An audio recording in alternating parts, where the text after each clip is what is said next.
kesediaan waktunya Bapak untuk wawancara dengan kami selaku calon guru penggerak dalam hal pengambilan keputusan berbasis nilai kebajikan oleh seorang pimpinan. Kita mulai Pak ya. Oke. Baik Pak. Jadi selama ini bagaimana Bapak dapat mengidentifikasi kasus-kasus yang merupakan dilema etika atau bujukan moral yang ada di sekolah yang Bapak pimpin? Terima kasih Bu ya. Memang kadang sebagai kepala sekolah kita kadang dituntut untuk membuat suatu bentuk keadilan. Iya. Tapi di satu pihak kadang kita pun ada rasa kasihan gitu Bu ya. Keadilan dan kasihan. Nah itulah yang permasalahan-permasalahan kadang dihadapi oleh sebuah ataupun kepala sekolah sebagai pembuat keputusan. Nah salah satu langkah untuk melakukan ataupun mencari identifikasi masalah, saya mencoba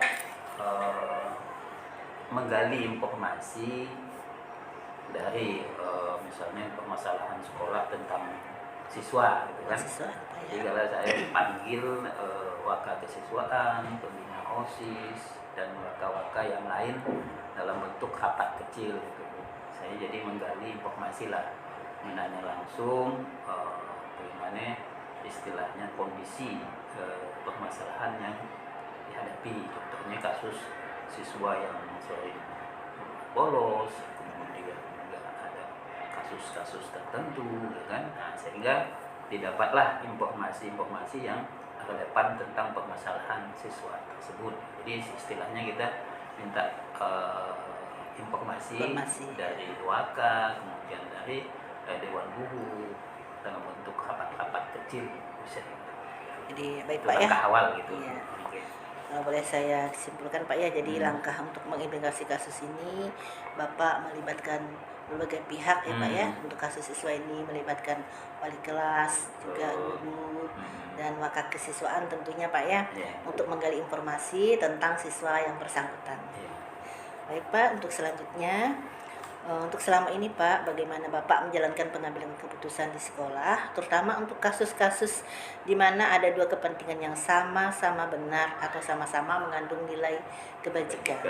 Nah, sebelum saya mengambil keputusan, tentunya penggalian informasi dari wali kelas, kemudian dari wakil kesiswaan dan dewan guru yang lain tentang kasus siswa yang bermasalah, tentunya saya menanyakan apakah sudah ada pembinaan, apakah sudah dipanggil orang tua, kemudian dicari fakta-faktanya gitu kan.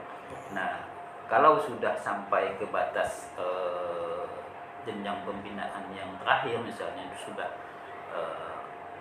1, 2, 3 kali surat pemanggilan, lalu kita buatkan semacam istilahnya surat pernyataan, tidak melakukan segala macam, tentunya dengan adanya fakta-fakta ataupun istilahnya surat-surat panggilan tersebut, saya dapat menentukan keputusan alternatif, hasilnya solusi alternatif yang nanti dari solusi alternatif tersebut akan saya pilih yang terbaik. Baik Pak, saya simpulkan sedikit Pak ya, berarti untuk dua kepentingan tadi yang mengandung nilai kebajikan dalam mengambil keputusan itu Bapak sudah melakukan langkah-langkah yang seperti Bapak sebutkan tadi Pak ya. Bagaimana pembinaannya, kemudian pemanggilan orang tua, bahkan sampai data fakta-fakta tadi sampai membuat pernyataan gitu Pak ya. Selanjutnya Pak, hal-hal apa saja yang Bapak anggap efektif dalam mengambil keputusan terhadap kasus-kasus dilema Pak? Dilema. Jadi banyak kasus nih Pak ya. Kalau hal yang Bapak pikir lebih efektif untuk mengambil keputusan di kasus-kasus dilema ini.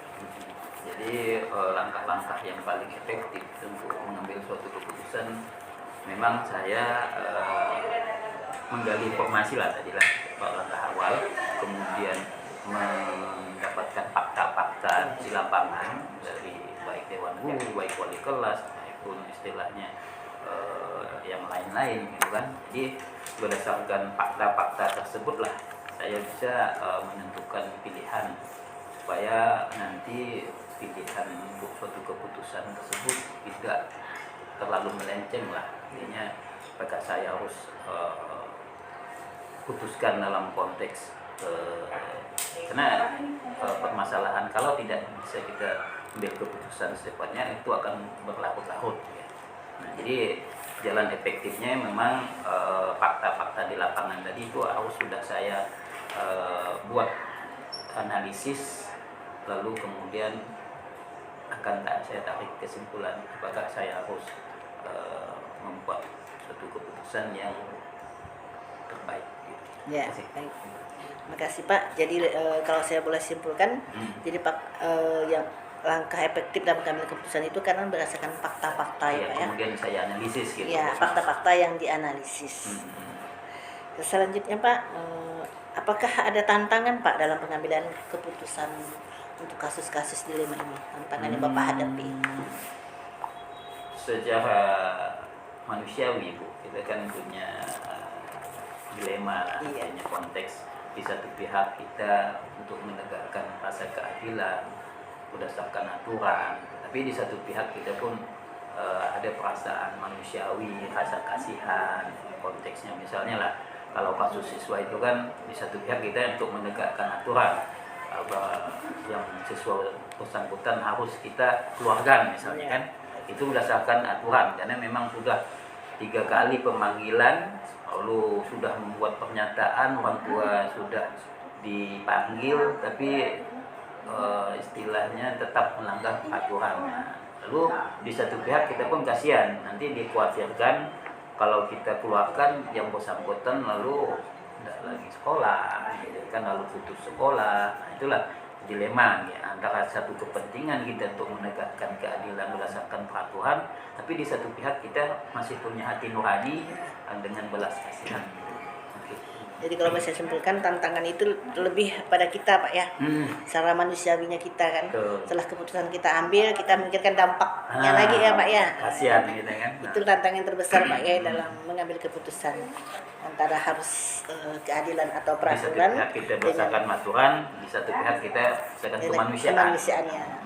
Khawatirkan nanti anak yang putus sekolah nanti kejadiannya masa depannya gimana gitu Pak ya. Itu dilema Pak ya. Dilema. Baik Pak, untuk selanjutnya apakah Bapak memiliki satu jadwal tertentu dalam sebuah penyelesaian kasus dilema etika, dan apakah Bapak juga langsung menyelesaikan di tempat atau membuat jadwal tersendiri dalam prosedur yang Bapak jalankan? Kalau saya ini Pak ya, kalau tadi langkah-langkah yang Bapak lakukan mungkin ini tidak langsung di tempat Pak ya, mungkin ini ya, atau mungkin penjelasan lebih lanjut dari Bapak untuk penegasannya Pak. Oke, dalam hal yang dilema itu kadang memang kita memerlukan waktu untuk menganalisis, kemudian juga menentukan mungkin perlu waktu kita tenang juga, karena dalam konteks untuk memutuskan suatu permasalahan yang cukup dilema ya kan, antara iya dan tidak, bahasanya konteksnya kita perlu waktu lah, perlu proses untuk menganalisis sebaik-baiknya. Bahkan dalam konteks yang lebih jauh, sebagai manusia saya pun kadang sholat istihara dulu. Nah, itu kan dalam konteks untuk menentukan pilihan, artinya kita bisa minta petunjuk kepada Allah Subhanahu Wa Taala mana yang terbaik gitu. Saya rasa ini jalan-jalan yang paling terakhir lah saya lakukan kalau memang untuk menentukan keputusan itu sangat-sangat dilema. Baik Pak, terima kasih.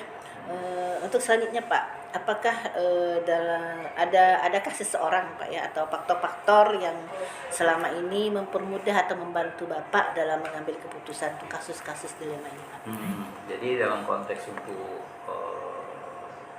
penentuan keputusan untuk kasus-kasus dilema, memang saya paling tidak punya wakal yang artinya punya untuk menentukan ataupun memberikan informasi atau fakta-fakta. Nah, selain itu saya kan punya atasan Bu, artinya instansi terkait, misalnya dinas pendidikan. Kalau kita kan dinas pendidikan dan kebudayaan Provinsi Kalimantan Barat kan, paling tidak saya kadang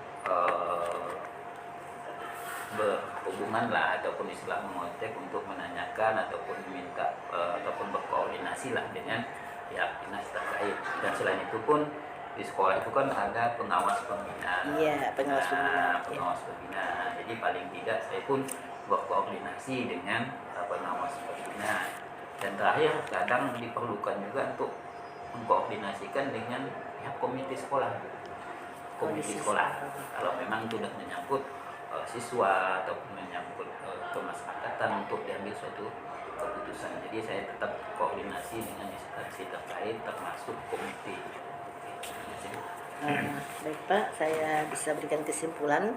Jadi faktor yang selama ini mempermudah atau membantu Bapak dalam pengambilan keputusan untuk kasus-kasus dilema ini, pertama di intern Bapak ya Pak ya, waka Bapak ataupun dewan-dewan wali kelas. Yang kedua juga koordinasi ya Pak, koordinasi atasan, pengawas pembina dan sampai kepada komite sekolah. Arti ini kan jadi bahan-bahan pertimbangan Pak ya dalam mengambil keputusan. Baik Pak, untuk yang selanjutnya mungkin yang terakhir nih Pak ya. Setelah apa ya Bapak sampaikan dengan panjang lebar tadi, pembelajaran apa yang bisa kami lah Pak ya, yang bisa kami petik dari pengalaman Bapak mengambilkan keputusan dilema yang bisa kami petik atau bisa kami rangkum di sini. Tentunya untuk mengambil satu keputusan kita perlu koordinasi lah Bu ya. Karena koordinasi dengan intern pihak sekolah, kemudian juga instansi terkait. Nah, ini satu hal. Walaupun nanti keputusan tetap kepala sekolah yang menentukan, kan, tapi paling tidak dari fakta-fakta yang kita peroleh itu dapat mempermudah kita untuk mengambil suatu keputusan. Nah, kepala sekolah memang dituntut juga untuk memiliki suatu keberanian, untuk memutuskan. Karena kalau lambat memutuskan, tentu permasalahan akan makin berlarut-larut. Nah, soal nanti hasilnya apakah bisa menyelesaikan dalam konteks secepatnya ataupun lambat, nanti kita ada evaluasi dari hasil keputusan tersebut ya, supaya nanti kita untuk kasus-kasus yang selanjutnya kita bisa ada bahan evaluasi kita supaya nanti gimana untuk memutuskan misalnya kasus-kasus yang sama. Ya. Oke. Baik Pak, kalau boleh saya ambil kesimpulannya. Jadi yang terakhir itu tadi adalah koordinasi, kemudian tadi evaluasi ya Pak. Saya tanda tadi evaluasi. Hasil keputusan kita perlu kita evaluasi lah. Evaluasi itu yang sangat penting lah Pak ya, kalau untuk kita sebagai untuk kami lah juga ya dalam grup penggerak ini, untuk evaluasi itu kan untuk perbaikan kita ke depannya. Jadi barangkali Bu ya, tentu dari keputusan itu kan ada hal yang biasanya salah lah dalam konteks pengambil keputusan, tapi itu lebih baik daripada kita tidak mengambil keputusan. Itu suasananya akan makin kacau. Tapi dari kesalahan pengambilan keputusan nanti kita evaluasi. Nah, akan lebih jelas nanti kita untuk membuat perbaikan ke selanjutnya gitu. Perbaikan ke depannya ya. Baik Pak, sangat berterima kasih sekali Pak. Waktu yang Bapak sediakan untuk wawancara ini banyak mengambil pelajaran buat saya. Saya banyak dapat gambaran gitu Pak ya, gambaran terhadap kasus dilema yang pernah Bapak hadapi. Sama-sama Bu, mudah-mudahan dari hasil wawancara menambah wawasan kita bersama Bu. Artinya pengalaman yang saya dapatkan pun istilahnya itu pun berangkat dari apa yang pernah saya lakukan. Mudah-mudahan itu jadi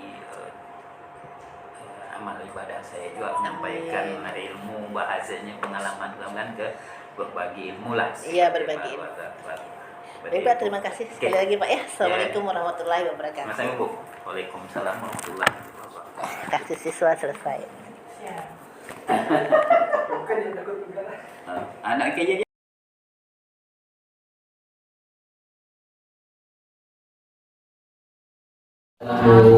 waktunya sebentar.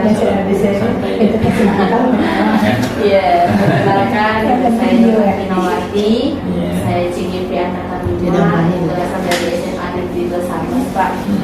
Nah, tujuan kedatangan saya di sini untuk memenuhi tugas CGP modul 3.1 Pak, di mana di situ diminta untuk mewawancarai satu atau tiga kepala sekolah yang berkaitan dengan kasus memecahkan satu kasus yang terkait dengan 4 dilema masyarakat. Iya. Jadi langsung saja Pak ya. Iya. Selama ini apakah ada kasus yang Bapak identifikasi dalam pimpinan Bapak? Selama ini Bu, alhamdulillah lah. Artinya permasalahan dilema macam itu memang pernah dialami Bu. Jadi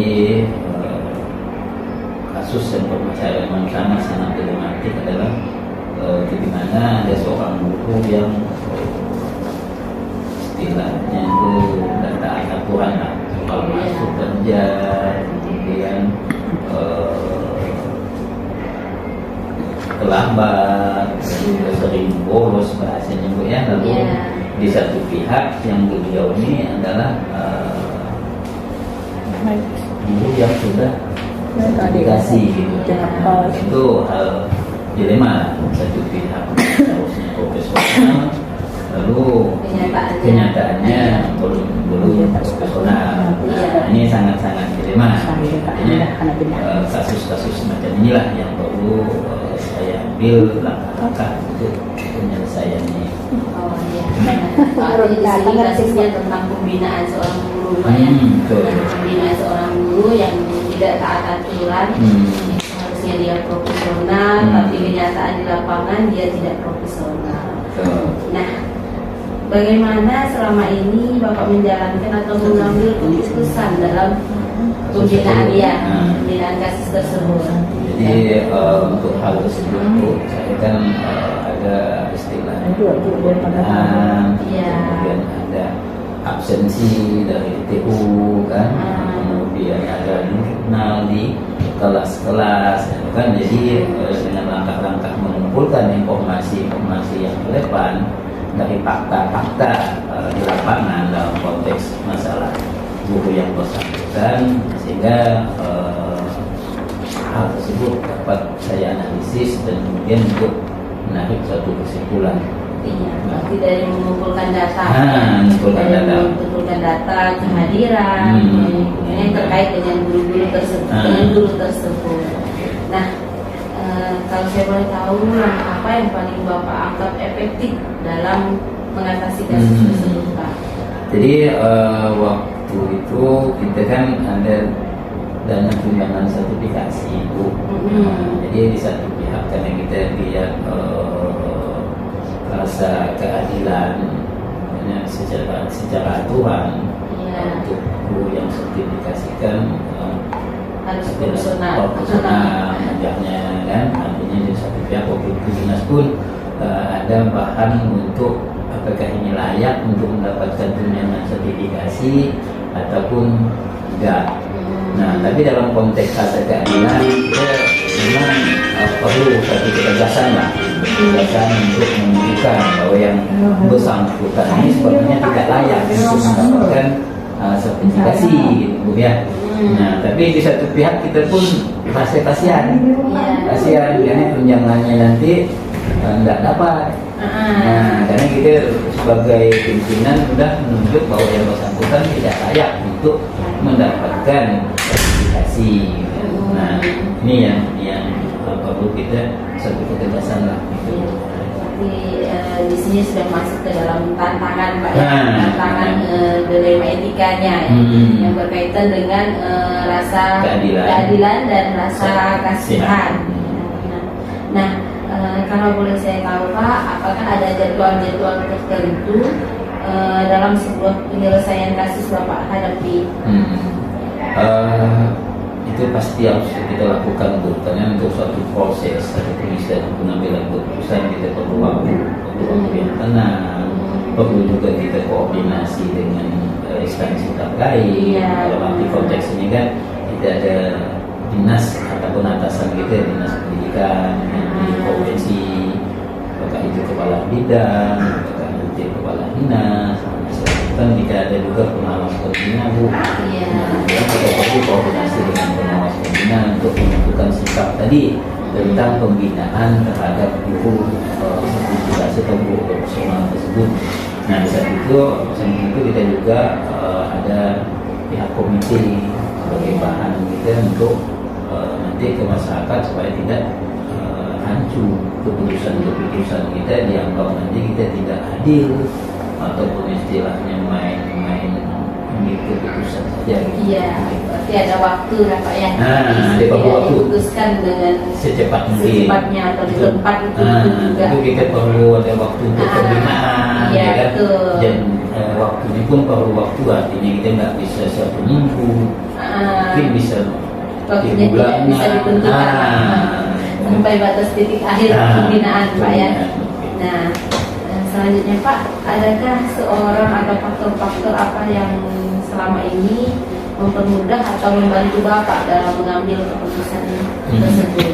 Untuk memudahkan mengambil keputusan memang kita perlu dari fakta-fakta di lapangan, informasi, saling koordinasi baik dari internal sekolah, kemudian instansi terkait. Tadi kan kita tahu pembina, kalau pengawas pembina, komite, bahkan bisa kita nanya-nanya ke ataupun koordinasi ke dinas pendidikan. Dan satu hal yang biasa saya lakukan juga, langkah terakhir adalah melakukan sholat istikharah untuk menentukan pilihan yang terbaik lah. Kalau kita serahkan dengan Allah Subhanahu Wa Taala, kita plong lah gitu. Soalnya nanti apakah itu keputusan terbaik atau terburuk, yang penting sudah kita serahkan kepada yang pembuat keputusan yang lebih hakiki.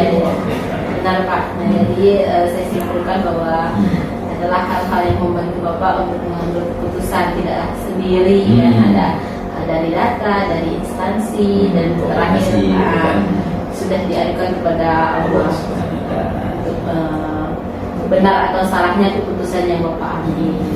Ya, nah, dari semua hal yang telah disampaikan Pak, pembelajaran apa yang dapat dipetik dari pengalaman yang Bapak hadapi terkait kasus tersebut? Jadi untuk mengambil suatu keputusan memang kita perlu proses kita perlu juga data-data di lapangan, kita perlu juga melakukan pembinaan, ada sesuatu nyata, apakah nanti kita memakai pendekatan, jadi kita memang memerlukanlah tahap pembinaan, tahap koordinasi. Jadi kita tidak bisa untuk serta-merta atau secepat mungkin untuk melakukan keputusan. Artinya kita perlu langkah-langkah. Dan nanti dari langkah-langkah tersebut saya pun perlu ada semacam evaluasi dari keputusan yang saya ambil, supaya nanti untuk selanjutnya saya lebih mantap lah untuk memutuskan sesuatu. Sudah ada perbaikan dan evaluasi dari apa yang pernah saya lakukan untuk mengambil sebuah keputusan. Ya, betul Pak. Nah, jadi dapat saya simpulkan bahwa dalam mengambil keputusan tidaklah kita harus memutuskan sendiri.